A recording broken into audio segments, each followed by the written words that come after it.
This is your last lesson in your Chapter 10 notes. This is section 10.5. We're coming back to completing the square, but instead of completing the square on just circles, we're going to complete the square on all of your conic shapes. So let's start with this one as a review. We know that you have a circle because you have x squared and y squared with coefficients of 1. Remember, to complete the square, you gather together all of your x terms, leave a space at the back, gather together your y terms, plus box. We're going to move the 7 to the other side, and then plus box for each of your completing the squares. To complete the square, remember that you take half of that middle term and square it. So we have 4 squared, which is 16 to both sides, and half of this term, so we have negative 5 squared, which is positive 25 when you square the negative. This means that we can now factor, so we have x plus 4 quantity squared plus y minus 5 quantity squared equals 34. So this here is standard form of your circle. This one up here is called general form. And once we have it in standard form, it asks us for the center and the radius. So center will be negative 4 comma 5, and radius is the square root of 34. So that's what we've seen before. Now what do we do when you have a coefficient in front of your squared terms? Let's take a look at this one. So the key is that when you have a factor out in front, like this here, your 2, you're going to factor out from your y terms. You'll have y squared minus 4y, because it's an 8y, and this 1 we're going to again move over to the other side here, so it's negative 1. And now when we have our box, we'll add that to both sides, complete your square. So to complete your square, you need half of negative 4, which is negative 2. Square negative 2 is positive 4. However, in this box over here, you are going to put 8, because you put a 4 to complete your square, but there's a 2 here. And if you multiply 2 back into everything, you're really adding 8 to this side. So 2 times 4 is how we get our 8. Leave your 2 on the outside here. So we have 2 times the quantity y minus 2 squared equals 7. That is completing the square with a factor out in front. Several of your conic shapes will have factors, but not all of them. So first thing we're going to do is we're going to identify each shape, and then depending on the shape they ask for different things. Our first one here only has one squared term, so that means that this one is a parabola.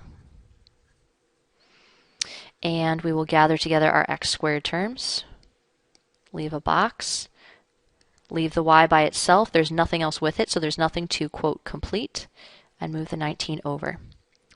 Completing your square means we need a plus 16 to both sides, which means we have x minus 4 squared minus y equals negative 3.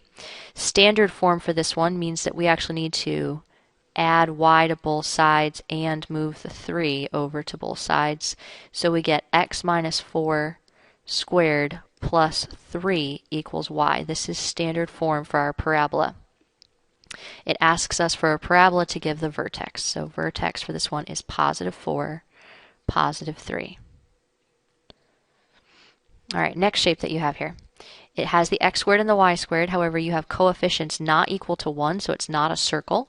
And because there's a plus in between them here, this is going to be your ellipse. All right, so gather together your x terms, 3x squared plus 6x. Gather together your y terms, y squared minus 6y.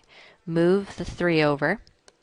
Factor out the coefficient of 3 from your x's. So 3 times quantity x squared plus 2x plus box. There's no coefficient for your y squareds. So y squared minus 6y plus box equals negative 3 plus box plus box. All right, to complete your square, you need a 1. But again, over here on the other side, you're going to have a 3 because 3 times 1 is what you're really adding to that side. Completing the square for the y's, you need a 9.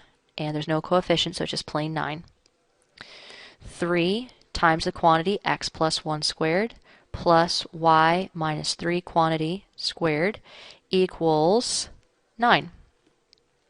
Now an ellipse is in standard form when you have a 1 on this side over here. So we're going to divide everything through by 9 to get a 1. So x plus 1 quantity squared over 3 plus y minus 3 quantity squared over 9 equals 1, standard form.